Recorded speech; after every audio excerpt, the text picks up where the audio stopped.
We need to do better, so with that, I will be departing the Browns at the end of this season. I will begin coaching football in China because I need to learn from this and don't better. All credit to the Haslams for letting me drain their bank account, but I cannot draw up a Pee Wee League offense. Maybe in China I can learn 中国，我们来了，我要从中吸取教训，做得更好。 Few moments later. Kevin Stefanski proves once again he's the problem in Cleveland and should be fired immediately. Have you ever listened to an NFL coach talk and thought, there's no way this man believes what he's saying out loud? Because that's exactly how I felt when Kevin Stefanski said, we'll see later on if Shedeur Sanders will be the QB2.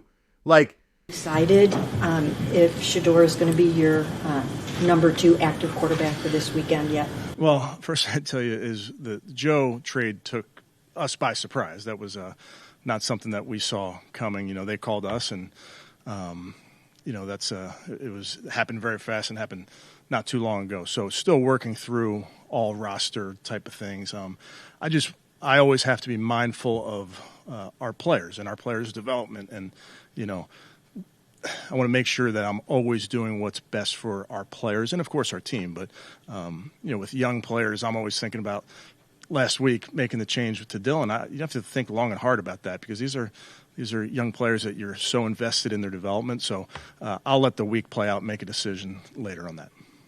Bro, what are we doing here? Let's break this down slowly for the folks in the back.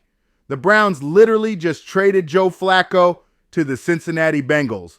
The same Joe Flacco who was supposed to be your veteran insurance policy. Gone. Out of the building. So let me ask this again. If Flacco's gone, who else is supposed to be QB2? The punter? The water boy? Kevin Stefanski himself? This is what happens when a coach starts believing his own nonsense. The Browns are sitting at 4-18 in their last 21 games, haven't scored 20 points in 11 straight, and for the third year in a row, they're in the bottom 5 in offensive turnovers. But yeah, let's pretend the biggest problem in Cleveland is your third-string rookie quarterback. You can't make this stuff up. Real quick, if you're rocking with the channel, do me one quick favor. Hit that subscribe button and join the movement. Here at Sports Impact Media, we're dropping the hottest takes, the funniest roasts, and the realest breakdowns in sports and culture. So don't just watch, be part of the family. Click subscribe, turn on that bell so you never miss when we cook somebody up, and let's keep building this thing together. Number 12 has done everything right since stepping into the league. He's worked, studied, stayed quiet, and let his game do the talking. He's the type of quarterback that brings calm to chaos. And in Cleveland, chaos is a weekly tradition. But instead of building confidence around your future, Stefanski's out here throwing passive-aggressive shade like he's scared of a rookie spotlight. Let's be real, the fix feels in. This team doesn't want Shedeur to succeed because they're too prideful to admit what everyone else can see. If you'd have told me, you said you pick him on Saturday, right? Friday night driving home, y'all are going to pick Shedeur, I would say that's not happening. But we had a conversation early that morning, and then we had a conversation later that day. I think we had the right people involved in the conversation. At the end of the day, that's Andrew Berry's call. Andrew made the call to pick Shedeur. Just like who's going to start or what play we're going to call is Kevin's call. But that's Andrew's call. He made the call. Yeah, obviously.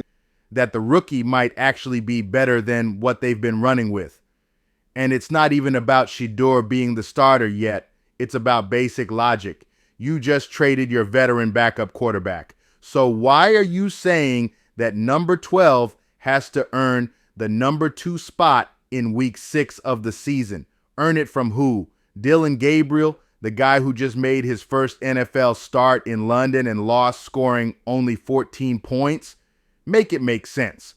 Cleveland fans deserve better.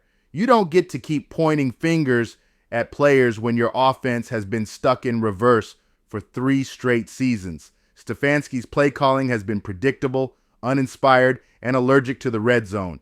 The man acts like touchdowns cost extra, and when he does get something going, he panics. 3rd and short, he'll dial up a reverse flea flicker just to show the world how creative he is. Spoiler, it doesn't work. It never works. At this point, it's not even about football IQ. It's about accountability. The Browns have talent everywhere. Cedric Tillman, Jerry Jeudy when healthy, Devin Bush, a solid defense led by Myles Garrett. Yet somehow, every Sunday feels like an uphill climb through molasses. That's coaching, not coincidence. Stefanski keeps talking like the problem is the players, but the real issue is sitting right there on the sideline, holding a play sheet and pretending he's Kyle Shanahan. And that's what makes the situation with number 12 even more frustrating. The kid deserves a fair shot, but instead, they're treating him like a distraction. The same number 12 who went toe-to-toe with college defenses week after week under the brightest spotlight in America, who learned from a Hall of Fame father who's built for pressure. You'd think Cleveland would be begging for that kind of composure after everything they've been through. But no, instead, Stefanski gives us another one of his "we'll see" quotes. Translation: I have no idea what I'm doing, but I'd rather double down on mediocrity than admit I might be wrong. Browns fans aren't stupid. They see it. The whole league sees it. Number 12 should already be QB2, not maybe later, not after practice reps, not when we feel it's time. The man should be holding the clipboard behind Dylan Gabriel right now. Because if the Browns are serious about building for the future, you don't play games with your most promising young quarterback. You protect him, you develop him, and you prepare him to lead. But knowing Kevin Stefanski, he'll probably wait until week 17 to see later on. And by then, the season will already be over again. So, yeah, Browns Nation, the problem ain't number 12. It's the clown calling plays on the sideline.